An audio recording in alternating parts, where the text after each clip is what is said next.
오늘 우리에게 주신 하나님의 말씀입니다. 신약의 말씀 마가복음 4장 1절에서 9절까지의 말씀입니다. 마가복음 4장 1절에서 9절까지 한 절씩 교독하겠는데요. 9절은 같이 읽도록 하겠습니다. 마가복음 4장 1절부터 9절까지 제가 먼저 1절 읽겠습니다. 예수께서 다시 바닷가에서 가르치시니 큰 무리가 모여들거늘 예수께서 바다에 떠 있는 배에 올라 앉으시고 온 무리는 바닷가 육지에 있더라.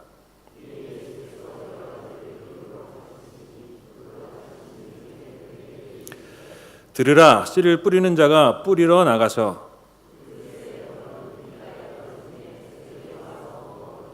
더러는 흙이 얇은 돌밭에 떨어짐에 흙이 깊지 아니하므로 곧 싹이 나오나 더러는 가시떨기에 떨어짐에 가시가 자라 기운을 막음으로 결실하지 못하였고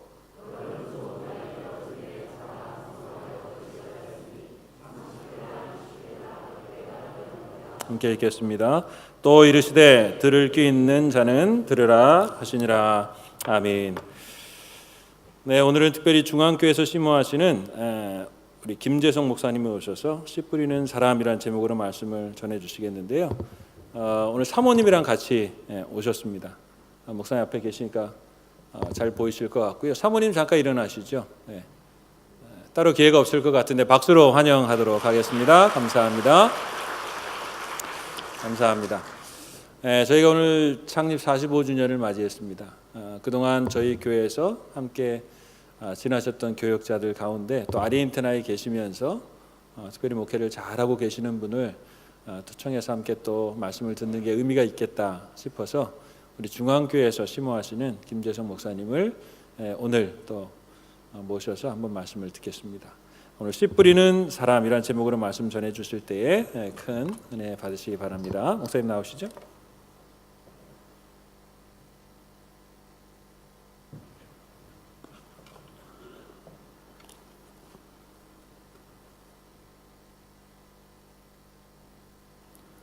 엄청 떨리네요.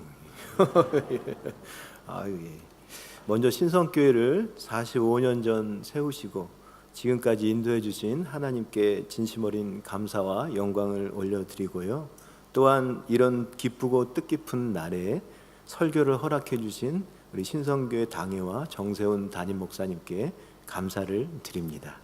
특별히 하나님께서 우리 신성교회를 정말 사랑해 주셔서 우리 정 목사님 같은 훌륭한 목사님을 보내주신 것 다시 한번 감사를 드립니다. 우리 정 목사님과 행복한 신앙생활 잘 하셔서 앞으로 더욱 하나님께서 기뻐하시는 신성교회 되시길 주의 이름으로 축원합니다. 신성교회 어떻게 보면 사랑의 빚진 자로서 제가 여성은 아니지만 신성교회가 친정 같습니다. 예나 지금이나 제가 못하는 것이 이것저것 많은데요. 그 중에 제가 길치라서 길을 잘 못 찾고요. 음치 박치라서 제가 자주 창문을 깨뜨립니다. 그런데요, 그 중에서 제가 가장 못하는 것 중에 하나가 바로 설교를 길게 하는 것입니다. 그런 의미에서 거두절미하고 바로 설교 시작하겠습니다. 오늘 본문인 마가복음 이 4장은요, 예수님의 비유에 대한 모음집이라고 할 수 있습니다. 이곳에 4개의 이 비유를 예수님께서 말씀하셨는데요. 그 첫 번째 비유가 바로 오늘 본문에 나오는 씨 뿌리는 자의 비유입니다. 이 씨 뿌리는 비유는 만약 여러분께서 주일학교부터 다니셨다면 이 한 1000번 정도는 들어보셨을 것입니다. 씨 뿌리는 자가 씨를 뿌렸는데 더러는 길가에 뿌려 떨어집니다. 그 씨들을 이 새들이 와서 먹죠. 더러는 흙이 얕은 돌밭에 뿌려집니다. 곧 싹이 나오지만 이 흙이 깊지 않아서 해가 돋으면 금방 말라버립니다. 뿌리가 별로 없어서요. 더러는 가시떨기에 떨어져서 가시가 자라서 기운을 막음으로 결실하지 못하게 됩니다. 더러는 좋은 땅에 떨어져서요, 그 씨가 무성하게 잘 자라서 30배, 60배, 100배가 됩니다. 예수님께서 이 말씀을 하시고 들을 귀 있는 자는 들으라 이렇게 말씀하셨습니다. 오늘 이 비유에는 여러분이 잘 아시는 것처럼 씨를 뿌리는 사람이 나오고요, 그 씨앗이 뿌려지는 네 종류의 땅에 대해서 말씀하고 있습니다. 길가의 땅이 있고요, 돌밭의 땅이 있고요, 가시떨기의 땅이 있고요, 그리고 마지막으로 옥토, 좋은 땅이 나옵니다. 예수님의 이 비유는요, 말씀의 씨앗이 떨어질 때 그 씨앗을 받아들이는 마음의 땅, 즉 말씀을 받아들이는 사람들의 마음의 중요성에 대해서 가르치시고 있는데요. 그리고 나서 이 비유에 대한 예수님의 설명이 계속 이어집니다. 첫 번째 땅은 길가의 땅이죠. 넓은 길이나 밭고랑처럼 아주 넓은 공간이 아니라요, 울타리가 없고 그냥 들을 가로지르는 아주 좁은 길을 의미하고 있습니다. 길가의 땅에서 씨가 자라지 못하는 이유는 사람들이 그 땅을 자주 밟고 지나다녀서 그 땅이 딱딱해져 버리기 때문입니다.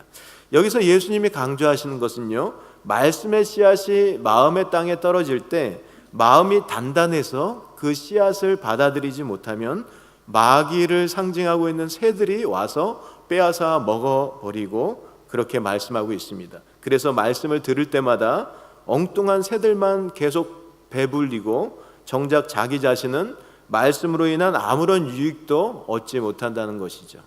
두 번째 마음의 땅은 이 돌밭입니다. 헬라어 원어를 직역을 하면요, 이 돌밭이라는 표현은 바위들로 가득 차 있는 땅을 가리키고 있습니다. 그래서 씨가 떨어지면 그 흙 속에 숨겨진 바위에 있는 이 열기 때문에 땅이 빨리 싹이 납니다. 발화를 하게 되는 것이죠. 그러나 수분이 없기 때문에 그 싹이 곧 말라버리게 된다는 것입니다. 말씀의 씨앗을 기쁜 마음으로 받아들이지만 그 마음에 믿음의 뿌리가 없기 때문에 잠깐 견디다가 이 말씀으로 인해서 환난이나 시련이 찾아오게 되면 곧바로 쉽게 흔들리고 넘어지고 시험에 빠지게 된다는 것이죠. 세 번째 땅은 가시떨기가 있는 땅입니다. 가시떨기에 떨어졌다는 것은요, 이 밭을 가꾸기는 했지만 쟁기가 이 가시의 뿌리를 완전히 제거하지 못한 그런 땅을 얘기하고 있습니다. 이 팔레스타인 지역에는요, 사막지대가 많이 있는데요, 이 사막과 광야에서 자라는 풀들은 모두 가시가 돋아난다고 합니다. 사막의 풀은 모두가 예외 없이 억세고 가시가 있다고 생각하시면 됩니다. 그런데 이런 가시들이요, 그 키가 한 2m 정도까지 자라는다고 합니다. 아주 튼튼하고 억세기 때문에 쉽게 제거가 되지 않습니다. 이런 가시떨기 속으로 떨어지니까 그 억세고 강한 이 가시들 틈바구니 속에서 살아남기 위해서 얼마나 이 영양분을 빼앗기면서 살아가겠습니까? 건강한 나무가 될 수 없다는 것이죠. 오늘 말씀해 보니까요, 이 가시떨기는 말씀의 싹을 막는 강력한 세상에 대한 염려, 그리고 재물의 유혹, 그리고 기타 이런 욕심을 가리키는 말입니다. 오늘 본문과 똑같은 내용이 나오는 마태복음 13장 7절에서 헬라어 원어인 아페닉산 아우타라는 이 표현이 나오는데요, 이것을 직역하면요, 사람의 목을 조른다는 의미가 있습니다. 이 세상 걱정과 이 세상에 대한 염려, 이 물질에 대한 욕심이 말씀의 씨앗이 심겨져서 자라나지 못하게 그 씨앗의 목을 조른다는 것입니다. 요즘도 마찬가지죠. 우리의 마음밭에 하나님의 말씀의 씨앗이 자라지 못하게 목 졸라 죽이고 막는 것 중 하나가 이 세상 사는 걱정, 요즘 특히 이 아르헨티나 불경기가 심각하잖아요. 그런 것처럼 이 세상에 대한 염려, 그리고 물질에 대한 욕심, 이런 것이 말씀에 대해서 우리가 말씀을 받아들이는 이 마음밭에 이 은혜를 막는 여러 가지 중에 하나라고 말씀하고 있는 것이죠. 여러분 정말 놀랍지 않습니까? 수천 년 전에 말씀된 내용이 어쩌면 그렇게 요즘에도 똑같이 적용되고 있는지요. 그래서 말씀이 진리라는 것이죠. 이처럼 진리는 시간과 공간을 초월합니다. 예수님은 오늘 비유를 통해서 길가에 굳어버린 딱딱한 땅, 뿌리가 자랄 수 없는 돌밭의 땅, 그리고 가시떨기에 안 좋은 기운으로 온통 있는 그 씨앗이 자랄 수 없는 땅, 이렇게 세 가지의 안타까운 마음밭에 대해서 말씀하시고 나서 마지막으로 좋은 땅에 대해서 말씀하십니다. 좋은 땅은 두 가지 특징이 있습니다. 첫 번째는 좋은 땅에 심겨진 씨앗은 한 번만 자라는 것이 아니라 일회성으로 자라는 것이 아니라 꾸준하게 계속해서 날마다 자란다는 것입니다. 계속해서 쉬지 않고 자라나기 때문에 그 믿음의 나무가 건강하고 튼튼하게 무럭무럭 자랄 수밖에 없다는 것이죠. 그래서 오늘 비유에 말씀하신 것처럼 좋은 땅에 심겨진 씨앗은요 30배, 60배, 100배의 결실을 맺게 된다는 것입니다. 계속해서 자라나기 때문에 풍성한 열매를 맺을 수밖에 없고 건강하게 자라기 때문에 좋은 열매를 맺을 수밖에 없다는 것이죠. 좋은 땅의 두 번째 특징은요 그 땅 자체는 특별히 하는 일이 없다는 것입니다. 씨앗이 워낙 좋기 때문에, 말씀의 씨앗이 워낙 생명력 있고 좋기 때문에 땅은 그저 그 씨앗을 잘 받아들이기만 하면 됩니다. 씨를 잘 받아들이고 자라는 것을 방해하는 것들만 제거해 주면 그 씨앗 자체가 생명력이 있고 힘이 있기 때문에 저절로 싹이 트고 뿌리를 내리고 꽃을 피우고 열매를 맺게 된다는 것이죠. 예수님께서 이 비유를 말씀하시고 나서 마지막으로 한마디 덧붙이십니다. 귀 있는 자는 들으라. 성경학자들은요 이 말씀이 단지 말씀을 잘 들으라 그런 의미에서 이 말씀하신 게 아니라 말씀을 들었으면 이것을 깊이 상고하고 묵상하고 이것을 행동으로 실천하고 순종하라는 의미가 담겨 있다고 합니다. 어찌되었든 간에 생명의 씨앗이 심겨지고 뿌리 내리고 싹이 나고 나무가 되고 꽃이 피고 열매를 맺게 하는 것은 전적으로 하나님의 은혜라는 것이죠. 단지 우리는 마음밭에 이 말씀의 씨앗이 심겨지고 자라는 것을 방해하는 것들, 그런 것들만 잘 제거해주고 관리해주면 된다는 것입니다. 단단한 마음, 믿음의 뿌리가 없는 마음, 걱정과 욕심 때문에 말씀에 집중하지 못하는 마음, 이런저런 핸드폰 소리, 이런 것들을 제거하기 위해서 우리가 힘쓰기만 하면 하나님 말씀이 우리의 심령 안에서 저절로 자라나서 풍성한 열매를 거둘 수밖에 없게 하신다는 것이죠. 우리 안에 정말로 하나님의 말씀을 순수하게 겸손하게 받아들여서 순종하려는 그런 겨자씨만한 믿음만 있어도 계속해서 하나님께서 성령을 통해 역사해 주셔서 나중에는 많은 열매를 거두고 새들이 와서 깃드는 그런 커다란 믿음의 나무로 자라나게 해주신다는 것입니다. 이와 같이 좋은 땅, 좋은 나무로 자라나는 우리 신성교회 모든 지체들 다 되시기를 주의 이름으로 축원합니다. 그런데요, 저는 오늘 이 본문의 비유를 묵상하는 가운데 씨가 뿌려지는 네 가지 땅들의 토양과 성질에 대한 것에 집중하기보다는 씨를 뿌리는 사람에 대해서 한번 묵상해 보았습니다. 여러분, 하나님의 말씀은요 정말 활력이 있고 생명력이 있어서 그때그때 살아서 움직이십니다. 그래서 똑같은 성경 말씀이라도요 그때그때 이 새롭게 들리는 놀라운 힘이 있습니다. 말씀 자체가 힘이 있습니다. 그래서요 하나님께서 그때그때 그 상황에 맞춰서 우리에게 새로운 은혜를 새록새록 주신다는 것이죠. 오늘 본문 말씀도요 어떻게 보면 너무나도 유명하고 너무나 뻔한 비유이지만 저는 오늘 본문에 나오는 이 씨 뿌리는 비유를 묵상하는 가운데 이 말씀이 저에게 전과는 다른 각도로 해석됨을 느낄 수가 있었습니다. 솔직하게 말씀드리면요, 저는 이 말씀에 처음 맞닥뜨렸을 때 하나님께 이런 기도를 드렸습니다. 아이고 하나님, 또 땅 비웁니까? 이거 도대체 뻔한 말씀 아닙니까? 이 하나님 이 씨 뿌리는 비유 이거 이미 많은 성도님들이 다 알고 계셔서 우리 신성교회 성도님들은 수준이 아주 높으셔서 이거 더 이상 울고 먹을 것이 없습니다. 하나님 그냥 건너뛰고 다른 말씀 전하면 안 될까요? 그런데 주님께서 제 마음에 이런 생각을 주시더라고요. 재성아, 설교 쉽게 하려고 하지 마라. 말씀을 한 번 읽고서 은혜 받는 게 없으면 2번 읽어라. 2번 읽어서 안 되면 3번 읽어라. 그리고 기도해라. 3번 안 되면 4번 읽고 5번 읽고 10번 읽고 20번 읽고 100번 읽고 될 때까지 해볼 수 있을 때까지 한계에 다다를 때까지 다시 한번 기도하면서 읽어보거라. 그렇게 오랜 시간 곱씹으면서 되새기고 묵상하고 되새김질을 해서 주어진 말씀을 삭히고 묵혀보고 나서 그래도 안 되면 또 기도하거라. 그렇게 그런 마음을 주시더라고요. 주님이 이렇게 말씀하시는데 제가 힘이 있나요? 그래 무턱대고 오늘 본문 말씀 찬찬히 계속 읽었습니다. 제 마음을 비우고 마치 컴퓨터 부팅 새로 초기화 작업을 하는 것처럼 새로운 마음으로 본문을 천천히 계속 읽어보았습니다. 그랬더니 예전에 보이지 않던 이 또 다른 각도에서의 말씀의 의미가 보이는 거예요. 오늘 본문에 나오는 이 씨 뿌리는 사람의 마음이 느껴지기 시작했습니다. 저는 오늘 본문을 묵상하면서 예수님이 말씀하신 이 씨 뿌리는 자에 대한 비유에 대한 두 가지 의문이 생겼습니다. 첫 번째 질문은 이것입니다. 왜 이 농부는 쓸데없이 아무 땅에나 가리지 않고 씨를 뿌려서 왜 이렇게 씨를 낭비했을까?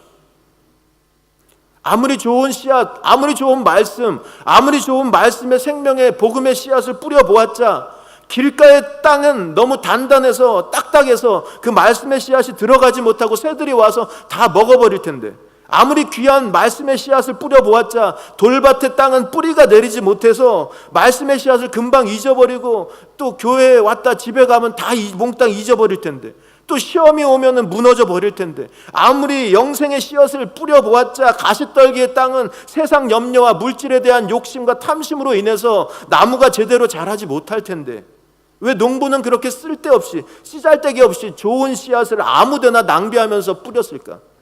차라리 그 좋은 씨앗들을 좋은 땅에만, 옥토에만 뿌려서 30배, 60배, 100배의 열매뿐만 아니라 300배, 600배, 1000배의 열매를 거뒀으면 얼마나 좋았을까? 여러분, 이 낭비벽이 심한 농부의 마음이 궁금하지 않으십니까? 여러분 아시는 것처럼 이 씨앗을 뿌리는 농부는요, 예수님을 가리키는 것입니다. 하나님을 가리키는 것입니다. 예수님은 왜 말씀을 온전히 받아들이고 순종하는 잘 따르는 사람에게만 복음의 씨앗을 뿌리지 않으시고, 말씀을 들어도 이를 하나님의 말씀으로 전혀 받아들이지 않는 그런 바리새인들을 향해서도, 그 당시 그 현장에는 서기관들도 있었습니다. 바리새인들도 있었습니다. 그 사람들까지 향해서도 왜 들을 귀 있는 자는 들을지어다 하시면서 말씀의 씨앗, 복음의 씨앗을 끝까지 뿌리셨을까요? 왜 낭비하셨을까요? 왜 그런 귀한 금과 옥조 같은 말씀을 마치 돼지 모가지에 진주 목걸이를 줄인 것처럼 말씀을 들어도 귀담아 듣지 않고 순종하지 않고 믿음으로 반응하지 않고 들을 때 그냥 아멘 아멘 하다가 세상 나가선 세상 염려에 빠져서 걱정하면서 그냥 말씀 다 까먹고, 그런 사람들에게까지 왜 말씀의 씨앗을 주님은 뿌리셨을까요? 결론부터 말씀드리면 하나님은요, 낭비의 하나님이시기 때문입니다. 여러분, 우리를 향하신 하나님의 사랑은요, 늘 낭비하는 사랑이었습니다. 언제나 비효율적이었습니다. 아무 자격도 없고 아무 쓸데없는 우리 죄인들을 위해서 그들을 대신해서 십자가에 달려 죽으신 것 자체가 커다란 사랑의 낭비였습니다. 누가복음 15장에 나오는 탕자의 비유에 나오는 것처럼 집 나간 자식을 기다리는 그 아버지의 오랜 기다림은 오랜 시간의 낭비였습니다. 오늘 본문에 나오는 이 씨 뿌리는 비유도 마찬가지입니다. 여러분, 어쩌면 하나님의 사랑은요, 이 좋지 않은 땅을 향해서 더 깊고 더 뜨겁게 더 간절하게 부르짖고 외치는 그런 아버지의 사랑이었을 것입니다. 우리 중에서 하나님의 사랑과 은혜를 받을 자격이 있어서 받은 사람이 우리 중에서 누가 있겠습니까? 여러분, 우리는 그동안 이 씨 뿌리는 비유에서 4가지 종류의 땅만 바라보았지 그 씨 뿌리는 사람의 마음을 헤아려 본 적이 있습니까? 뿌려도 자라지 못하고 열매가 없는 곳에서 계속해서 눈물로 씨를 뿌리는 그 농부의 마음은 어땠을까요? 제 생각에 아마 그 씨 뿌리는 사람 눈물을 흘리면서 씨를 뿌렸을 것입니다. 여러분, 농부는요, 바보가 아닙니다.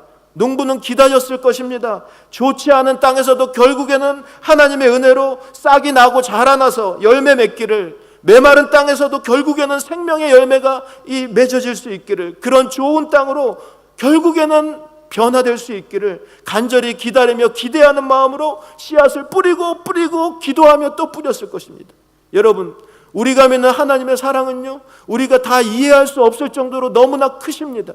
하나님은 지금도 기다리고 계십니다. 우리 심령이 하늘의 햇볕과 은혜의 담비와 기도의 맑은 공기를 마심으로써 주어지는 그 말씀의 씨앗을 심령의 땅에 잘 받아들여서 언젠가는 우리 모두가 한 사람도 빠짐없이 좋은 열매 맺을 수 있기를, 그런 하늘나무로 잘 자라날 수 있기를 간절히 기대하시고 기다리시고 또 기다리신다는 것입니다. 이를 위해서 우리 예수님은 지금도 하나님 보좌 우편에서 우리를 위해서 간절한 마음으로 중보기도 하고 계십니다. 사랑하는 여러분, 이러한 농부의 마음을 헤아리면서 감사하면서 나쁜 땅에서 좋은 땅으로 변화되기를 기도하면서 그런 말씀과 순종의 길로 나아가는 그런 진정한 회개의 땅, 회복의 땅으로 나아가는 우리 신성교회 모든 여러분 되시기를 주의 이름으로 축원합니다.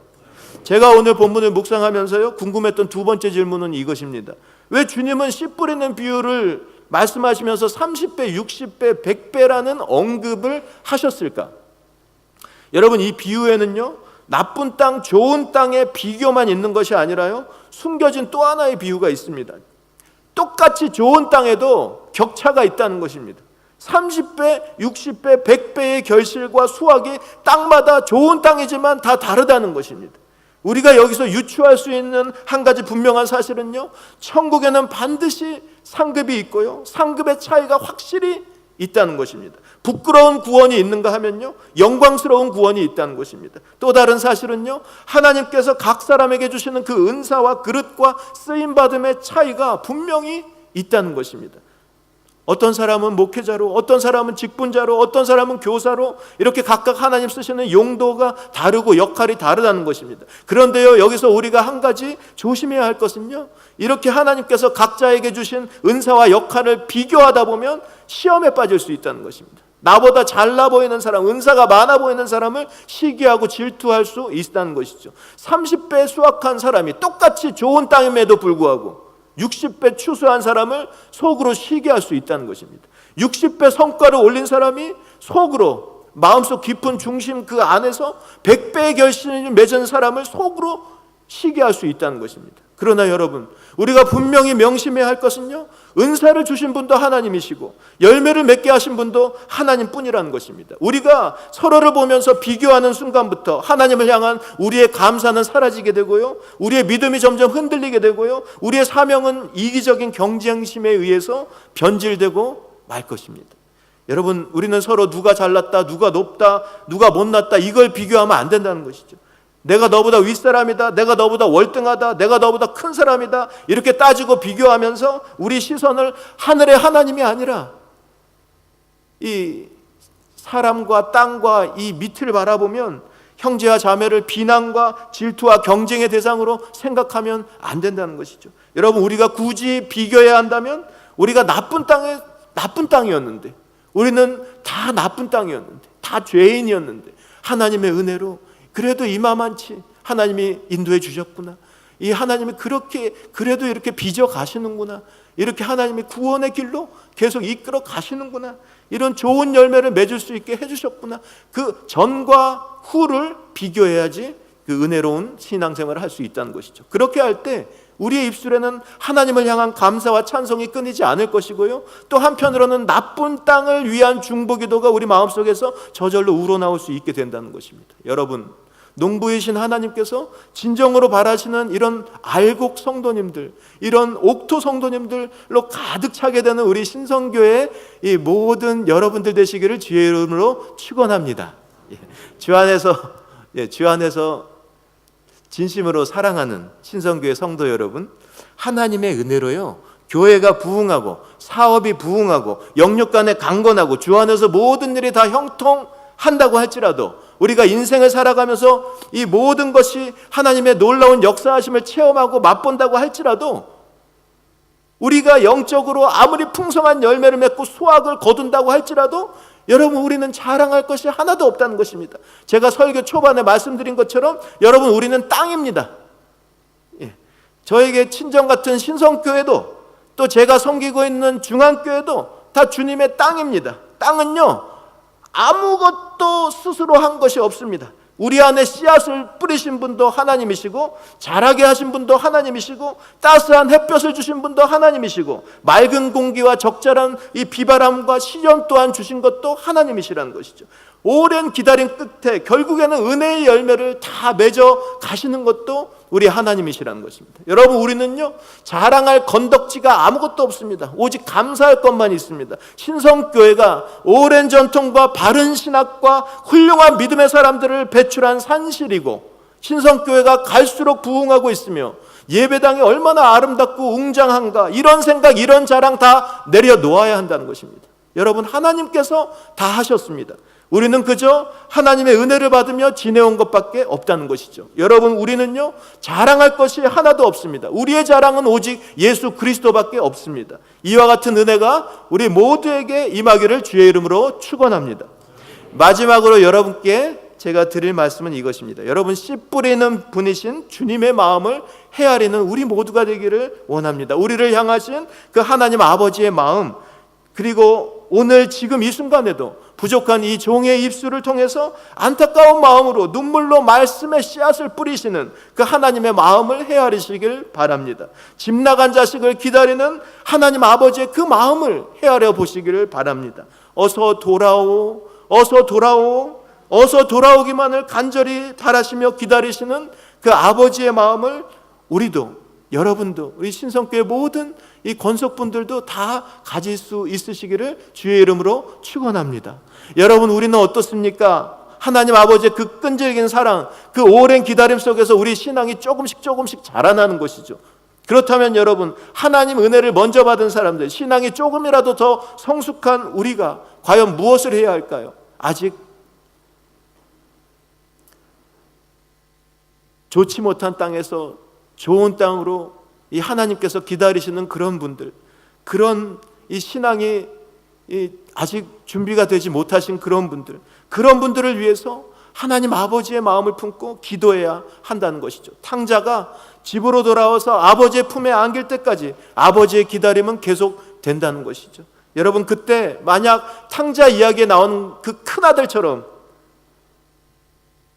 당장 동생을 처벌하라고, 이 사람은 내 동생도 아니고 가족도 아니고 이 사람은 당장 내쫓아야 된다고, 그런 식으로 아버지께 항의했던 그 형처럼 행동하면 안 된다는 것이죠. 적어도 제가 믿는 그 하나님 아버지의 마음은 그게 아니라는 것입니다. 원수까지 사랑하라는, 그들을 위해서도 기도하고 축복하라고 말씀하신 주님인데, 하물며 하나님을 주님으로 믿고 섬기는 모든 우리 신성교회 믿음의 가족들이, 정말 형제 자매들이 서로를 진정으로 다시 한번 용서해주고 하나님 아버지의 마음으로 서로를 진정으로 사랑하고, 그렇게 주 안에서 성령의 끈으로 하나 되어서 하나님 아버지 뜻대로 점점 순종해가며 우리 정 목사님 필두로 이렇게 잘 사역해서 하나님의 뜻을 이루어가는 것, 그것이 오늘 이 부족한 종을 통해서 여러분에게 주시는 하나님의 뜻이라는 것이죠. 여러분, 저는 이렇게 말씀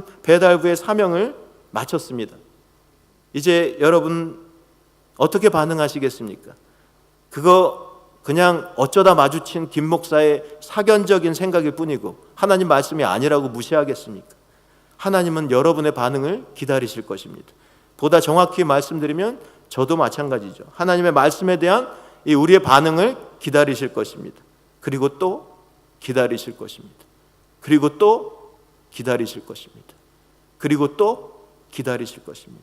결국에는 모든 당신의 자녀들이 이 씨 뿌리는 자이신, 이 농부이신 하나님 아버지의 그 마음을 본받아서 결국에는 하나님의 그 놀라운 은혜와 사랑의 능력이 우리 안에 있는 나쁜 땅의 기운들을 다 녹여서 우리를 좋은 땅으로, 하나님 기뻐하시는 땅으로, 하나님의 열매를 많이 맺는 그런 회복과 성숙의 은총이 이 가득 넘치게 하실 것을 저는 확실히 믿습니다. 이와 같은 은혜가 정말로 우리 신성교회와 우리 정세훈 목사님 사역 위에 충만하게 임하기를 주의 이름으로 축원합니다.